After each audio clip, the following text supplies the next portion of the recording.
Everybody, welcome in. Glad to see some faces and some smiles out there. Welcome to our Q&A session. Yeah, let's see. Good to see all these faces. I see people still getting their tech set up. So who we got here? We got Jonathan, Jessica, Karen. Is it Tarina? Let me know if I can say your name better. Tatiana. Tatiana. Okay, sorry about that. Tatiana. Okay. Okay. And welcome in, folks. And we have Jasmine here.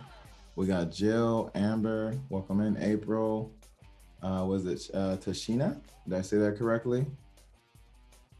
Just not, let me know that I can say her name better. Please help me out here. So welcome in, folks. As folks are still getting settled, let me ask y'all to put in the chat, what's one thing that you are grateful for today? What is one thing you are grateful for today? Today is Wednesday. Today is Wednesday. I'm excited for this. That's one thing I'm grateful for sure. That people are coming with great questions. Someone says functional internet. Absolutely. Grateful for Zoom. When it works, it works. Hey, good to see you, Jessica. Welcome in. My boss. Hey, Jessica says, grateful for my boss. Good job. I'm glad you are. Welcome, folks.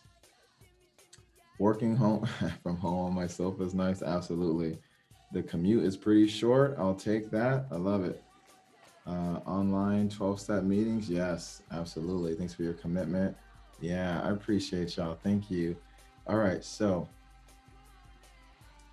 and the music, one, two, three. So now let's look at it like this. So we're just going to jump right in because we have 45 minutes. Thank you for joining us for this Q&A session. The way we'll do it is to make sure we truly answer as many questions as we can.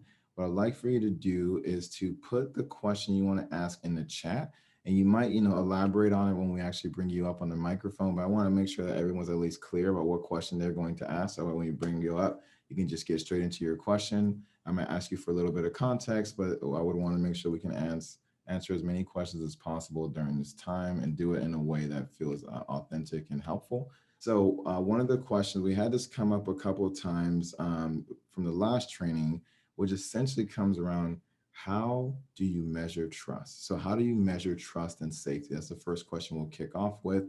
When we're talking about measuring trust and safety, there are going to be multiple dimensions to this question. One, we generally start by doing an assessment. So it can be an anonymous assessment that allows people to share their reflection or to rate on a scale of 1 to 10 their answers. I'll show you a couple of the questions that we use here on this type form. So we use, for example, Typeform as a simple resource that you can use. There's other ones that you can have more complex type of trainings. But for example, we'll ask a question here for them to rate on a scale of 1 to 10. How much do they strongly disagree or strongly agree to this question? My work environment is physically safe. And then we have a short definition here to make sure we're on the same page. And then they can rate on a scale of 1 to 10. I'm going to skip through these questions so you can see. The next one here is, my work environment is emotionally safe. So they're able to openly or vulnerably share my emotions in a professional manner. Now notice these words, right? They're able to share their emotions in a professional manner. So we want to make sure that we're very clear on what we're actually measuring. So if I have an issue or if I'm having a tough time, I'm able to share that in a professional manner.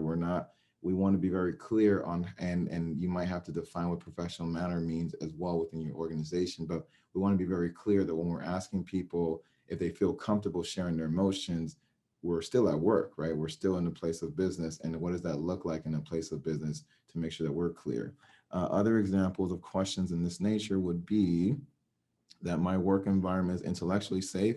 I'm able to appropriately share my ideas, opinions, and solution without fear of harsh judgment or discriminatory repercussions, right? So we'll find oftentimes that people don't even feel safe sharing ideas when it's not about DEI, when it's just ideas because their ideas get shut down, or people will make fun of them, or you're hearing the judgments, you're seeing the eye rolls even on Zoom. Those things start to create environments that are less safe. So then we start to add really heavy conversations around like racism or other discriminations. Those conversations are impossible if these small conversations are not safe. So on that level, we're just showing you some of what you can do as an anonymous assessment to measure safety. And we want to have it in quantifiable numbers. That way, as we start to make improvements, we can also ask people those same questions and allow the data to continue to show us progress or a regression, depending on what actions we're taking within the organization. Now, a couple of things I want to show you as well. If you're using this approach of continuing on to use an assessment, one of the things that's interesting is to give people an opportunity. This is asking them about if their voice feels included in conversations, especially around decisions that directly impact them, right? Doesn't mean that they have to have their voice heard in every single conversation, but definitely the ones that impact them. We want to make sure that they're having a chance to share their voice and feel empowered in that way. So one thing that's important, I'm just going to skip through these questions for now, is once you get to this place, we want folks, after they give us a chance to rate on a scale of 1 to 10 for those previous questions and give us more numerical data, we then want to give them a chance to share what positive factors are contributing to those questions. So if they are feeling safe, what's helping you feel safe? And that way people can actually share what's going well in the organization. A lot of times these initiatives are only focusing on the gaps and the things that are going wrong. We would want to go in there and know what's going well. So that way we can also help to magnify that. And then it gives you, the next question will give you the opportunity to say what negative factors, if any, are contributing to your scores. And that way folks can also in that moment share what's negative, what's hurting the trust, what's hurting the safety. So just to recap, when you're asking how to measure safety, we start generally with an anonymous self-assessment where they can answer numeric questions on a Likert scale, 1 to 10. They can also share the positive and negative factors that are contributing to that. Another layer of this is in this assessment, we also give the people an opportunity to opt out of sharing their written responses. So at the end of the assessment, if someone says, I don't want my written data, like what I actually shared about my own experience, shared with the whole team, then they can opt out of having that shared, but their numerical data is still shared with the whole team. That way it can remain anonymous, but they get a chance to truly contribute what they would like to contribute. So that is the big picture of how to measure trust in a survey or in a self-assessment. And then the last piece here would be, we also would generally do one-on-ones. So if we're seeing whether we see a gap of trust or not, when we're doing a deep organizational assessment, we also would do one-on-one. So we generally don't do focus groups as a way to find out if people feel safe, because if I don't feel safe with the person in my focus group, I wouldn't share this information. Yeah. So what I would like to do instead is that we go and we have one-on-one, sometimes as short as 30 minutes. And that way I get a chance to connect with the person, and that way I can ask them questions privately, and they can ask me questions as someone who is leading a DEI initiative in the organization, and allow that conversation to help us build the trust with each other in order to start reinforcing the trust and safety as a whole organization. So I'll leave it at there for right now, right? So thank y'all for being here. And for the rest of y'all who are here, again, you can pop a question in the chat. Let us know what question, that will bring you up on a microphone. Right now, I'm starting by answering some of the questions that people have already submitted ahead of time. But I see Amanda here has raised her hand. So Amanda has raised her hand. What I'm asking everybody to put their question in the chat. That way you have like the single question you can ask, and then we'll bring you up on a microphone. Absolutely, Amanda. I just want to make sure your question is there, so like we're clear when you get on the microphone. I see April here. April, are you willing to come on the microphone and share a little bit, and then I'll answer that question? Where is April? So April, I see you down here. You're off camera. You can stay off camera, but I'll ask you to unmute if you're willing to share some background around your question. All right, so I'm going to ask you to unmute here. And you will see a request on your end to unmute, and then you should be able to.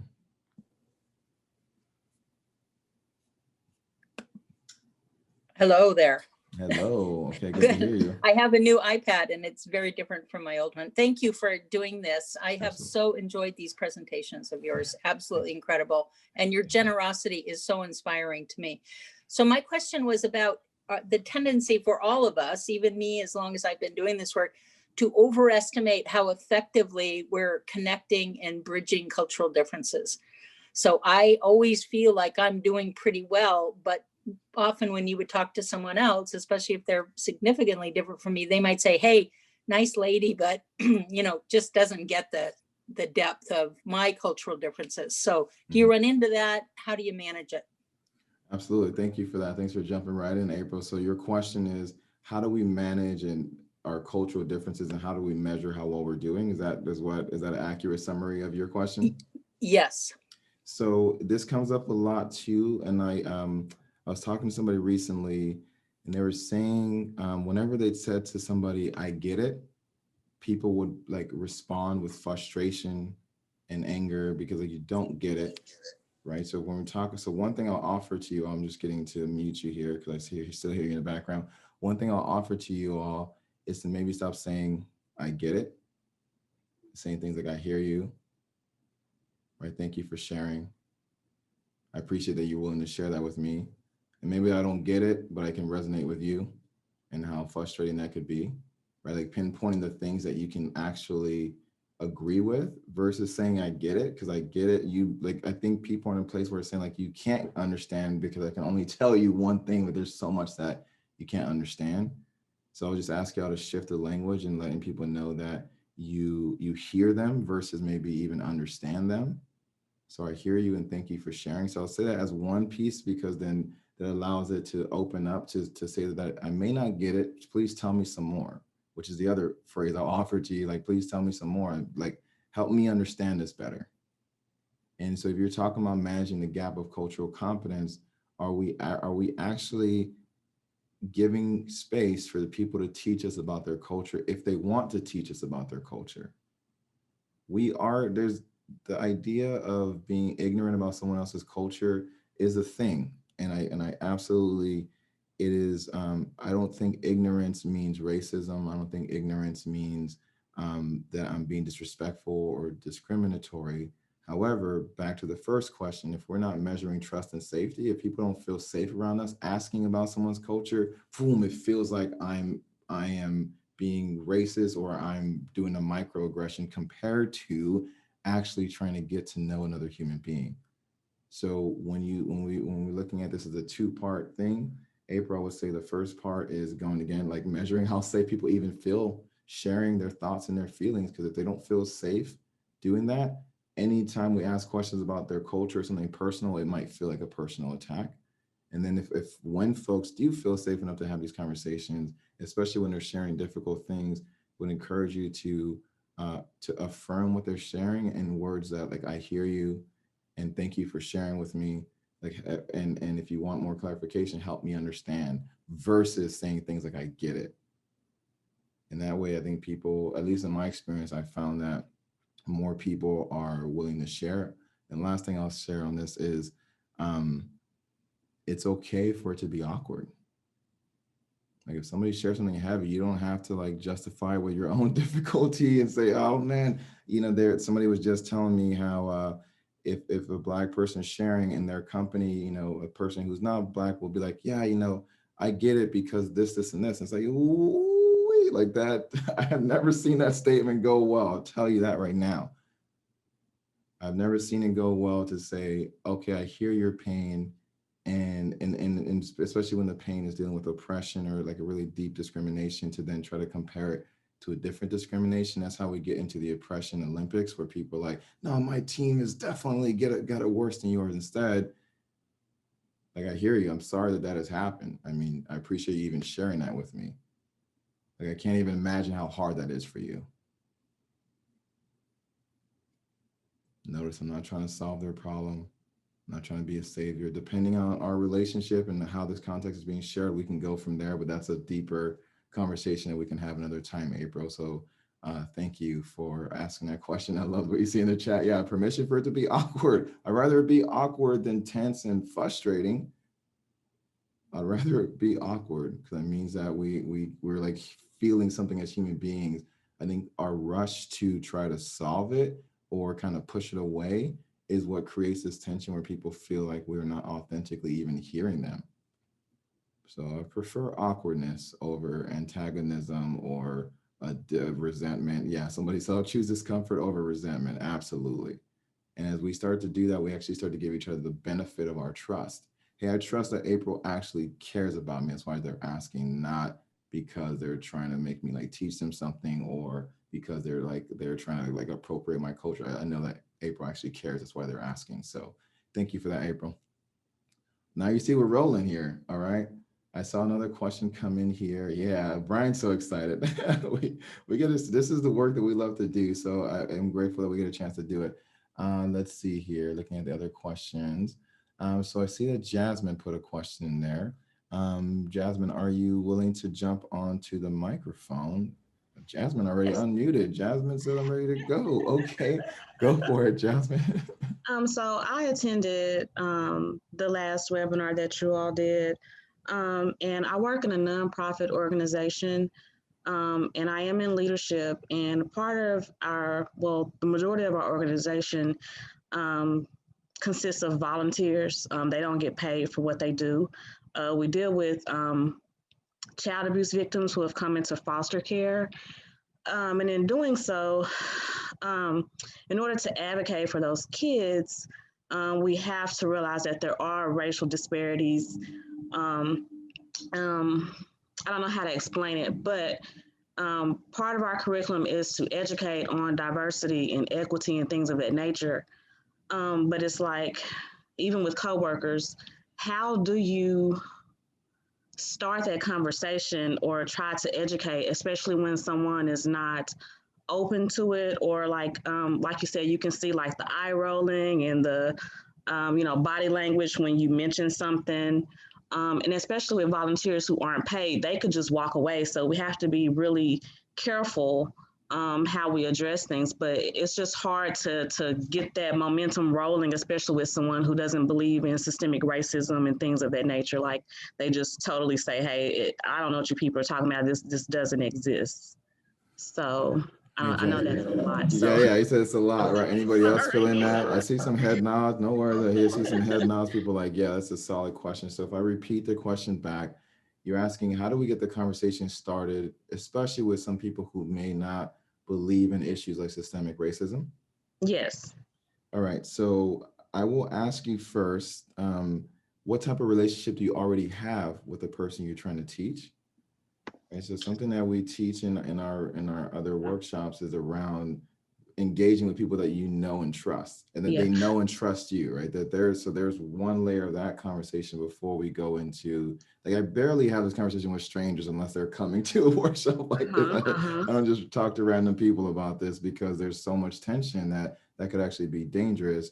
And so it's more of a question for everybody to be thinking about, what is my relationship with these folks already, Okay. and how do I improve that, or how do I focus on improving that, or at least establishing that we actually have rapport and that we have relationships. So then the next part would be understanding what's motivating them to be a part of our organization, right? So they're volunteers, you said. Mm-hmm. So Yes. volunteers are choosing to keep coming back to your organization to help the kids that you're helping. And so as we understand why they're there, we can start to map these inequities back to their values. So, for Okay. example, some people might say, I really want to make sure the kids get a chance to live in a healthy world, or maybe here, let me ask you, we'll do this live. What is one reason you think your volunteers are there? Um, some of them have gone through the foster care system themselves. And so they've seen kids who get lost through the cracks. And plus, these kids are being separated from their families. So they just have a compassion or a deep passion for being the voice for kids so that they don't get lost in the cracks. And these kids are also severely traumatized from their circumstances. So that's another thing that draws them to the program. It's just assisting, being that go-to person for a kid who's in the system, who's been traumatized. Their life changes daily. They go through different placements. Their parents are trying to go through drug rehabs. And so our advocates are like that one person that they can depend on, that's consistent in their lives, until they are adopted or they're reunified with their parents. So I don't know if I answered your question, but Yeah, it's I mean, kind of that's huge. complex. Okay. I mean, every one of these issues is complex, right? I just want to put that out there Yeah. to folks, Yeah. right? If it was simpler, we would have solved it already. And Yeah. so as you're sharing that with me, it's my last question before I share anything is, so that person who's there to serve that young person, make sure they don't fall through the cracks, that they get the support that they need. Um, you saying that kind of person doesn't understand systemic racism? We do have some, and they are like one in particular that surprised me is a retired educator. And we see, you know, those disparities within the educational system as well. So I was really taken back to find her opinion of it's just a fluke, like this doesn't.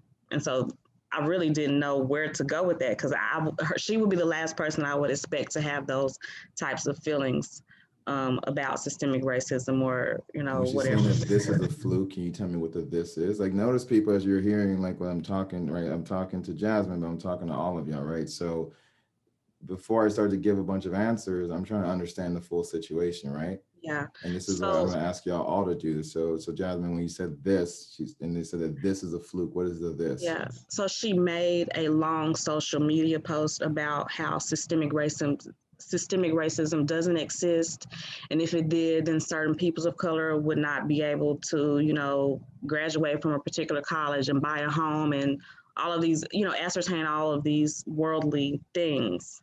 Okay, great. Um, um, Yeah, I appreciate that, Jasmine. So I got what I need here. So I'm gonna I'll put you back on mute, and then I'm gonna try to bring. And this person is still a volunteer, is what you're saying, right? yes, she Okay. is.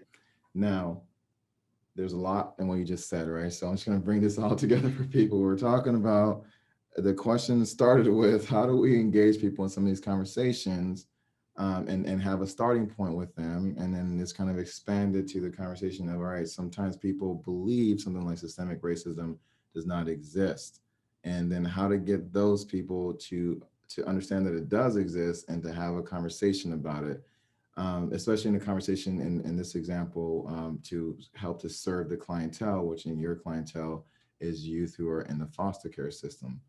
Um, Tall order. So thank you for asking. And what's interesting is in our next training, we're going to talk a little bit about this because when we look at inequity, especially racial inequity, I think people are having trouble wrapping their heads around it because they see poverty, right? They might see criminalization.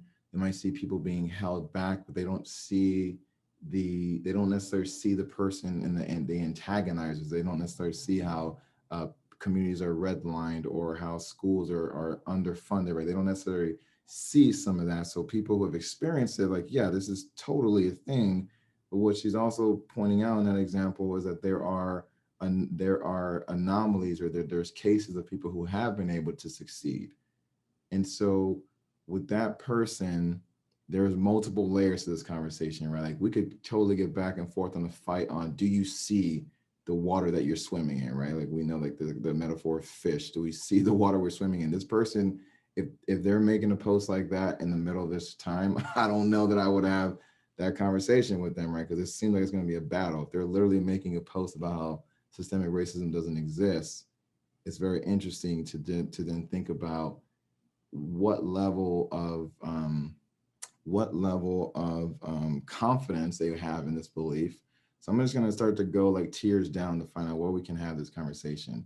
So one thing I heard in the way that you explained it is that wait, she's saying that there are some minority groups, that there are individuals who can rise up and thrive. So if in her logic, and one version of interpreting that is if that person can thrive, then maybe she's saying that, I'm not going to say maybe systemic racism doesn't exist. Earlier, you said that some people are motivated because they want kids to not fall through the cracks. I hear a little bit of an overlap right there that says, hey, we may not agree on systemic racism as a thing, but it sounds like we can agree that we don't want kids falling through the cracks. And the fact that you know of stories and examples of people who have been able to rise through these difficult systems and to succeed, I want your help on making sure more of these kids do the same. And that's how I would be bringing that conversation, because I don't know that you would be in the place to like convince her that they're like, again, that the earth is not flat or that the water is wet, but it sounds like she's showing up to support these kids. And especially if we are helping her have an experience where she is an advocate for youth and helping them to be empowered. I'm assuming that that's what's also happening. Otherwise, she probably wouldn't be a volunteer there. As long as those things are happening, I would continue to build the relationship on those foundations to show that despite our disagreement, we're working toward the same goal of making sure these kids get what they need. And as those opportunities arise, being able to actually have a discussion where you can start to pull apart some of what she believes, if she's giving you permission. Like, and that, so I'll close it out with that, because we talk about the permission to be awkward. I also, whenever we're coaching people, I always ask people for permission to challenge them and get into their minds around some of this stuff, because what we're seeing as a world, like, we are assuming that we have the permission to do that. And I don't think people have given that permission. So to really get to unpack some of our tendencies and some of our beliefs and the things that have been so deep, at least when I'm coaching people, I want to ask them for their permission, so that way I can actually challenge and hold the tension around some of those ideas and allow that growth to happen. So that was a long answer to a pretty complicated thing, but if I recap, start by establishing an actual positive relationship with the person that you want to engage in a conversation. Let that be the basis for having conversations to understand their values and motivations, especially, again, if they're in this place where they're showing up to do a purpose that's already something like volunteering and helping. So from that, understanding their values and their motivations, we can start to help them see how their actions are either in alignment with adding more equity into the world or in disalignment with that. And regardless of the full beliefs that they might have, we can help them still be an ally and keep moving the conversation forward until we have the space and the trust to kind of unpack some of the bigger things. So thank y'all for that, right? Thank you for the opportunity to talk through that, Jasmine. And let's see here. We're gonna keep on rolling. Man, y'all getting me fired up. It's Wednesday. Let's go. So, and I will say, by the way, if you are like, all right, I have, maybe some deeper questions, or like, oh, this sounds awesome, how do we do this in our organization? I'm going to ask Brian to still pop a link into the chat, which is, for those of you who came from our last training, is a right fit call. It's been amazing to just give people a chance to find out what's the right direction to go into. So the 30-minute call, kind of like this, where we get to dive into what's really going on in your organization and help you see how we might be of support and service in that journey. So Brian will pop that in the chat, and I'll keep on rolling with the other questions that are here. So I see Kari. Kari, are you able to unmute yourself? I see you have a powerful question in here. Hello. Kari, all right, you there? Hello, can you hear me? It's going in and out a little bit, but you can try. Okay, my internet probably. Mm-hmm. So can you give some context around your question here that you have in the chat? Yes, I'm an educator. I'm working with a team right now to revise our school district's diversity, equity, and inclusion policies. So we've been doing a lot of video chats and discussing various things, but personally, working with students in my district, I just see all these microaggressions, and it really disturbs me that I'm gonna get emotional, that these young people are so cruel to each other, and I don't understand it. I don't understand where that comes from, regardless of race. Sorry.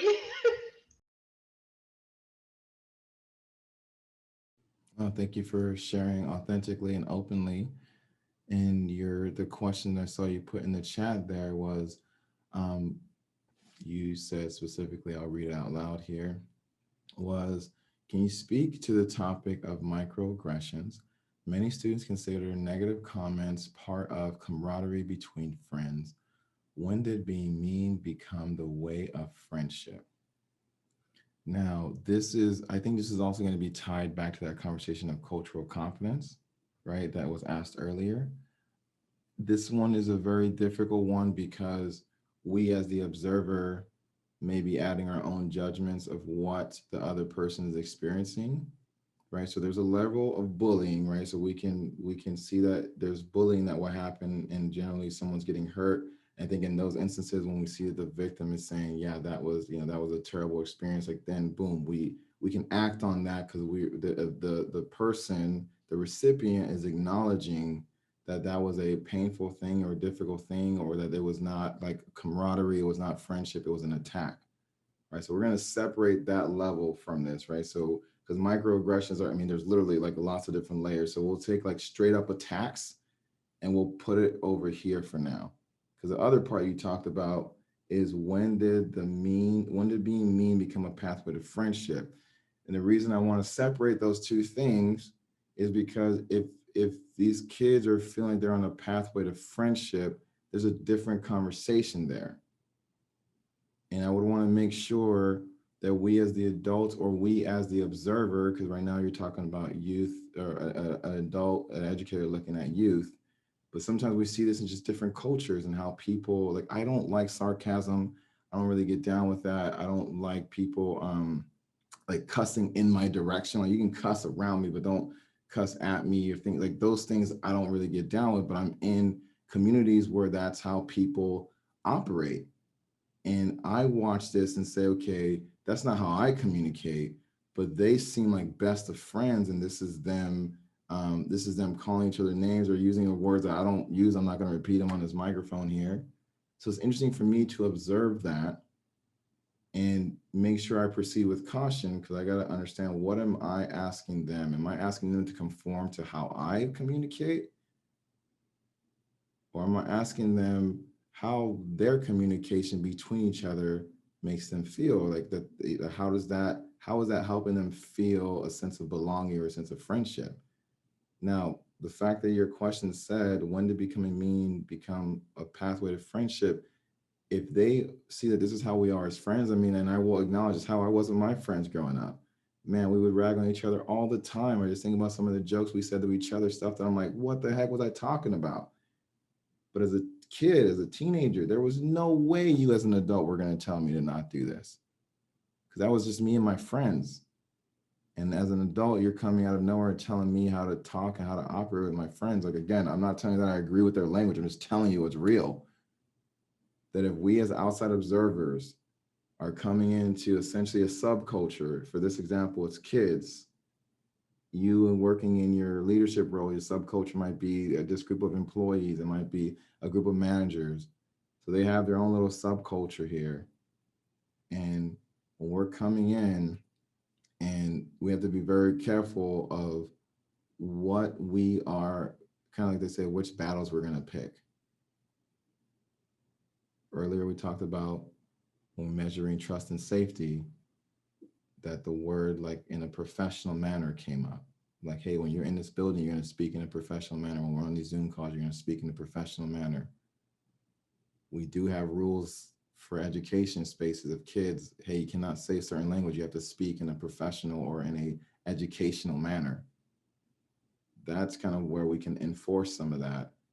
And then to kind of like dig a little bit deeper and say, hey, on your personal time or with your friends, if you, again, we're separating this from any straight up attacks on anybody else or any derogatory things that are hurting the people that it's shared to. If the recipient of this information, of this communication is like, yeah, this is how it is, and we're great. Like, I'm not feeling oppressed. I'm not feeling discriminated against. I'm not feeling like this is a microaggression. That's the part that's crazy. We might perceive it as a microaggression from the outside, but the other person's like, yo, you are bringing a microaggression by telling me how to speak to my friends, right? This is the complex situation that we're in. So I'll tell you to go in as an observer, and back to the relationship conversation, whichever one of the kids in this example, whichever one of the people you have the best relationship with, might as well just pull them aside I say, hey, I heard some of these things when y'all were talking. That's not how I really talk to my friends. I just want to like understand from you all, how are those words helping to build your friendship, or how do you feel when you receive that kind of language or that taunting or that what I would perceive as like meanness? How does it feel to you? And really in the honor of equity, if they actually feel like it's fine, let just be careful with this. If they feel like it's fine, that it's not, if they don't perceive it as a microaggression, it's interesting to have a conversation about it. So I'll leave it at that,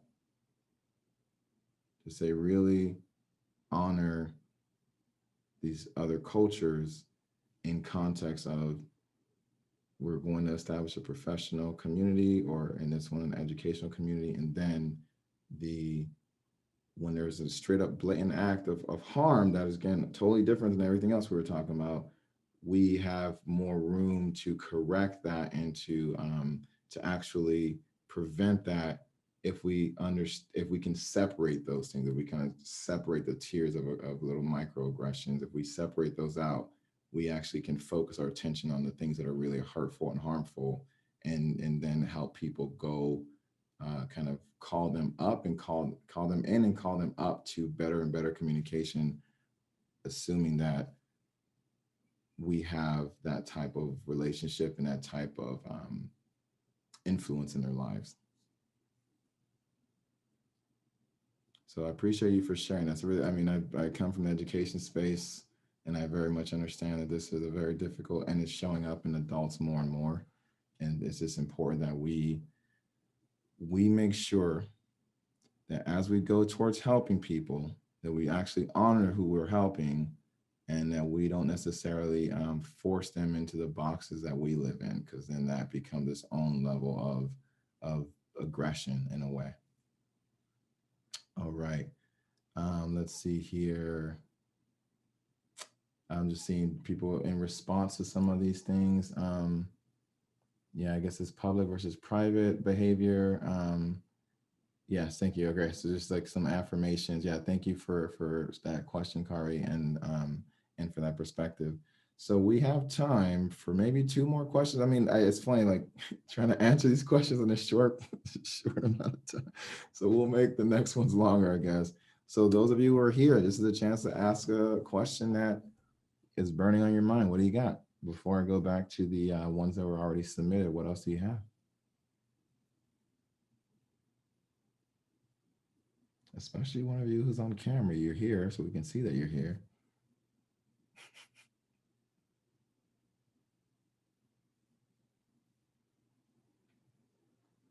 All right, so what I'll do is answer this one from Dre, came from the previous training. It says, how can you relate goals to equity?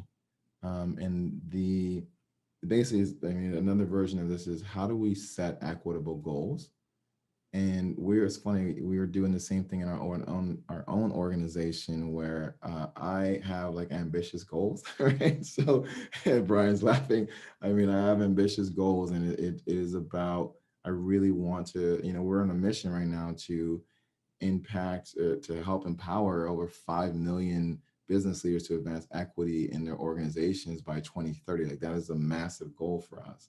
And as we're going to map out our quarterly goals, and then our monthly goals, and our weekly goals, part of making it equitable is actually checking in with my team of, one, how well do these goals align with our actual bandwidth? 2, how well is it aligned with what's actually happening in the world? Like, we have a team member who is having a great deal of issues with COVID and in their family and their network. So for me to keep on hammering on the same goals that we set before some of those issues happened, that wouldn't make sense. So am I adjusting the goals based on the team's kind of current life circumstance? Because I believe in my team. I know they're going to go to the nth degree for us, but it's about, am I making sure that the goals are actually in alignment for them to thrive in doing so? And whenever there is a change, are we communicating that in a way that lets them see how, one, their work is still valuable, Because some people, when you have a change, people feel like, man, all that work I did was not worth it. No, your work is still valuable. Here's how it led here to where we're going. When we're communicating a change, are we giving people voice in the conversation? So I'm going to push my team, absolutely, but I also push myself. And when the team says, hey, Cami, this is just not going to happen, I'm going to listen to this and be like, all right, how do we make it happen in the way that's most fair for our team? That might literally be pushing it back a week or two. That might be scaling down one piece of the process. That might be adding additional resources. But the craziest thing, I'm just giving you an example from our team, because we hear from all types of teams that people will commit to a goal. You might have had this before, and then they just don't perform. They avoid you. The goal, we're sending a bunch of emails back and forth. People stop answering because we never actually checked in with people. We just threw goals their way. If you're experiencing that in your organization, I'm going to tell you that your goals may not feel equitable to your team, and they may not feel like it's safe or fair enough to actually come and talk to you about it. So yeah, they're going to scramble to try to meet these deadlines. Yeah, they might be working overtime and try to do this, but that only lasts for a certain amount of time. When we make our goals equitable, we turn these deadlines into lifelines and say, you can reach out to me for support. I'm here. I got you as a leader. I'm here to support you. And I'm going to ask you to give me 100%. And when we have that kind of trust, we can go together knowing that we set goals and we can actually achieve them in a time frame and at a pace that actually supports us thriving. So that's one rant on equitable goals, right? All right, time for one more question. Jill, I see you there. Jonathan, I see you there. Are y'all sure? I see Beth. Beth said I'm unmuting. Are you, Beth, are you going for a question? All right, Beth. Can you hear me? Yeah, let me do this real quick. You're the first person who was also on camera, so I'm going to add you to the spotlight. So you might be able to even see you over here, Beth. Let me do this real quick. So welcome to the party, Beth. And so here, I want to do pin to, all right, perfect. There you go. So Beth, you can give us a little insight to what is your question? First of all, I'm hoping you can hear me. Yep. Okay, good. So I'm here in Burnaby, which is close to Vancouver, Canada.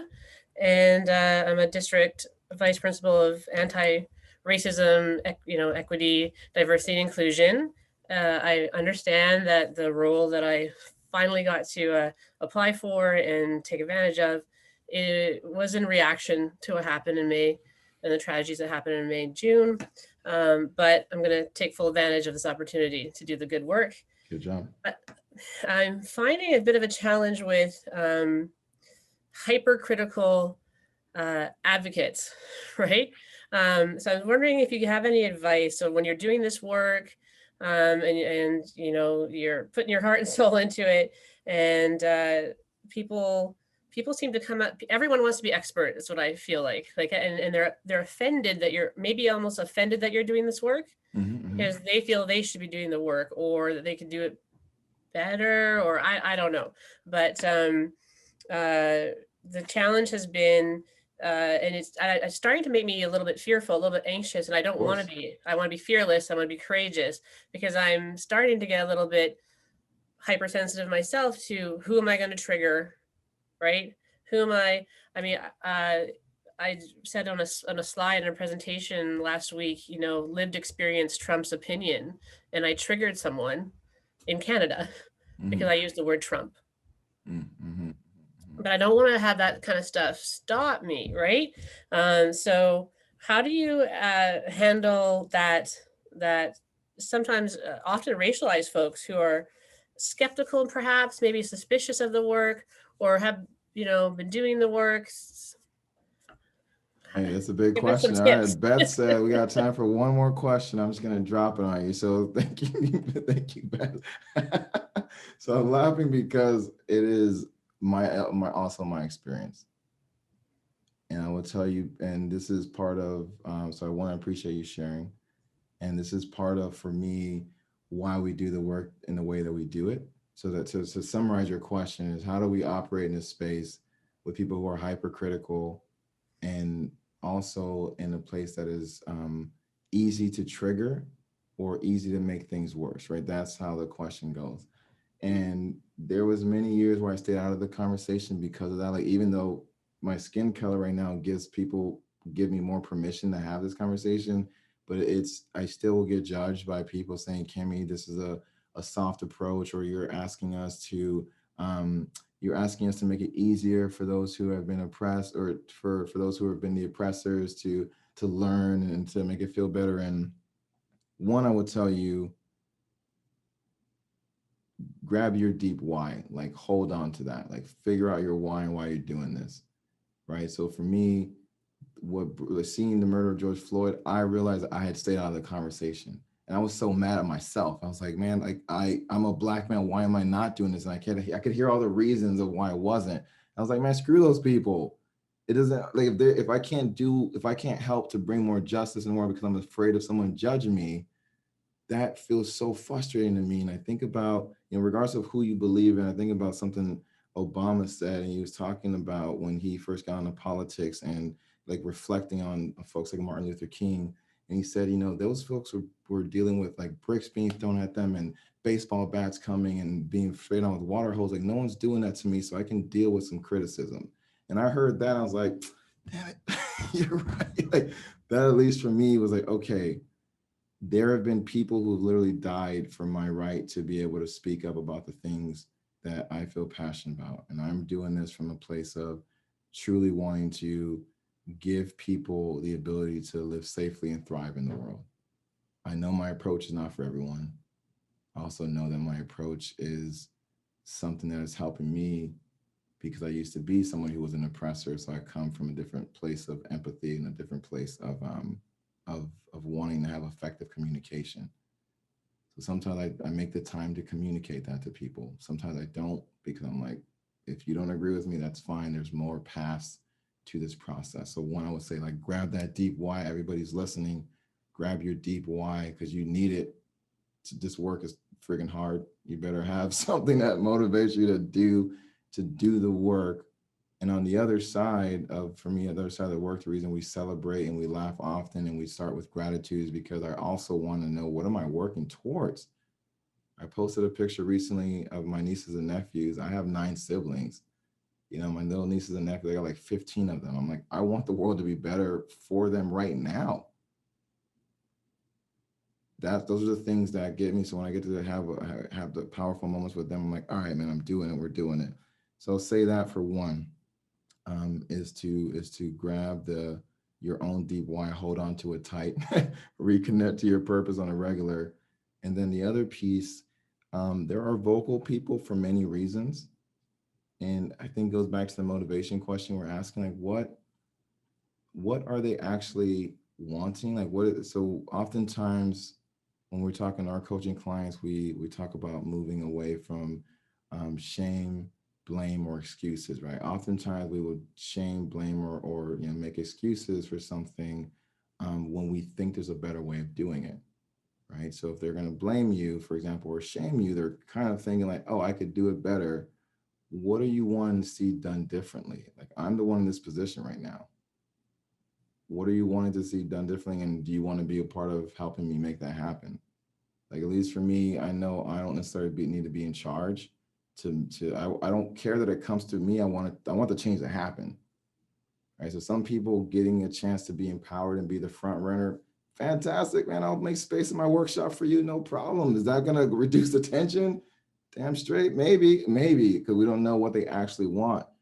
Right now, some people are legitimate. I mean, this is not just right now, but racism exists because people are triggered by our skin color. So no matter what we say, whatever we say is going to offend them. And I had to come to terms with that. And eventually I said, if my skin color offends you, then my words are going to offend you. I'm not here to offend you, but if my existence offends you, there's pretty much nothing I'm going to be able to do about that. So I'm going to keep on existing in a way that is trying to bring more for me, like more love and hope into the world. And so if I just recap that, when you're talking about how to operate in your job or in a space where you feel like people are judging you for doing the work, and that the hypercritical might make you want to play smaller? If that's the question, I'm saying one, grab your deep why. Like a life of purpose is one of the greatest gifts we can give to the world and the people around us, including ourselves. Back up your approach and make sure you know like why you do the things that you do. Let your approach evolve to support more people. And like when people challenge me, like I have to like like literally keep on like, all right, how do I answer the critics before they even say the thing? How do I do this? How do I get in there? Great. That's making me better. If I'm signing up for the role, which is something like you signed up for, right? Just a heads up, like we signed up for one of the most craziest roles to have right now as a DEI specialist in this game. So making sure that since I know that I'm going to commit to getting as many people as involved as possible, and that other piece of if that person is providing criticism, and at every time possible, invite them to be a part of the solution. And as you invite them to be a part of the solution, you'll get a sense if they really want to be a part of the solution or if they want to criticize. If you want to just criticize, you're gonna be over here in my world. Like I will know that you exist. I'm still going to do my best to help you, but I'm going to put less. A friend of mine said all feedback is valuable. I was like, no, don't say that. I say all feedback is valuable when you trust the people who are giving it to you. If you are trying to attack me and bring me down, your feedback, I have to make your feedback less valuable because you are trying to hurt me. You're not trying to actually help me.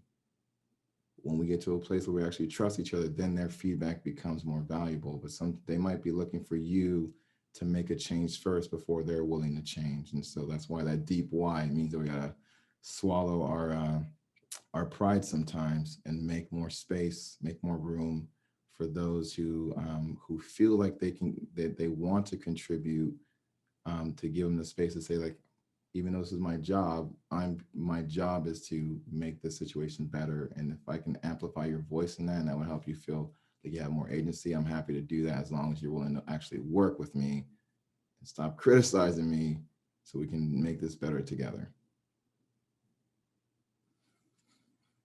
Yeah, I think that's a powerful way to end it here. Wow.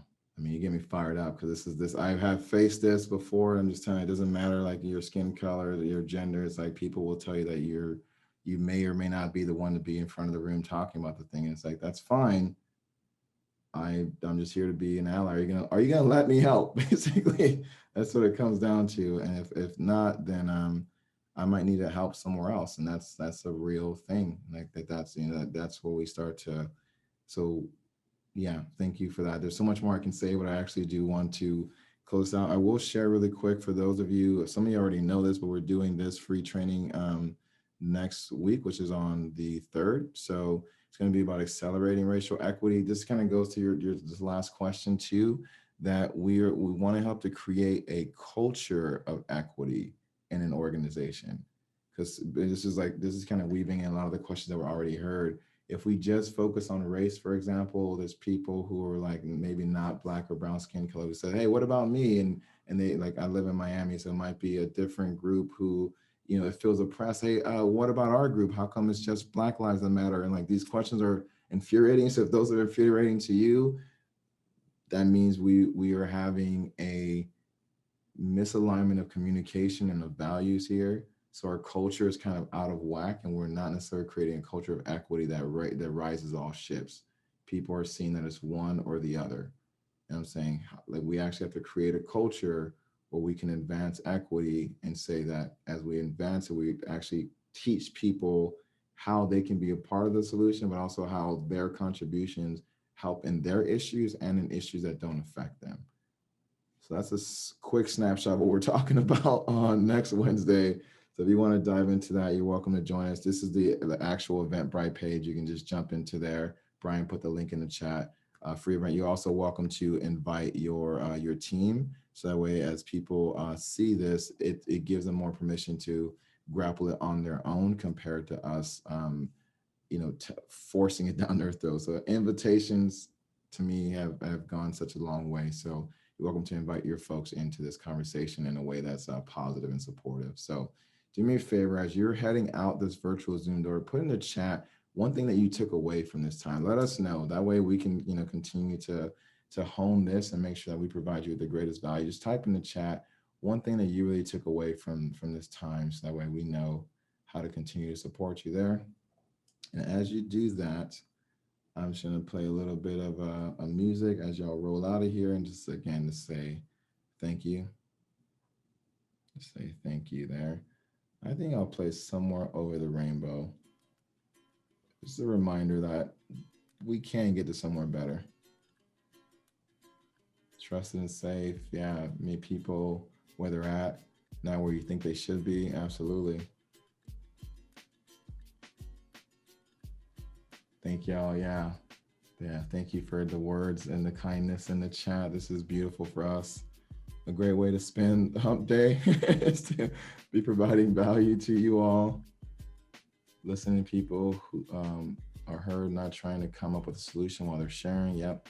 Build relationships on shared values. Absolutely. I've seen some folks dancing. Let yourself have some joy when you can, because holy crap, the hardships are there and they're still building. So take a moment when you can to rejuvenate and enjoy yourself. So on that note, we will say bye, and we'll see many of y'all next Wednesday, and we'll let you know when we have other Q&A sessions. And thank y'all for those of you who took us on our opportunity to do a right fit call. I think Brian will pop the link in there one more time for those who are like who are looking for it. I saw a private message come through. So either way, we look forward to having y'all and continuing to be of service. Thank y'all for doing the work in such a meaningful way. You definitely inspire us. So we will talk real soon.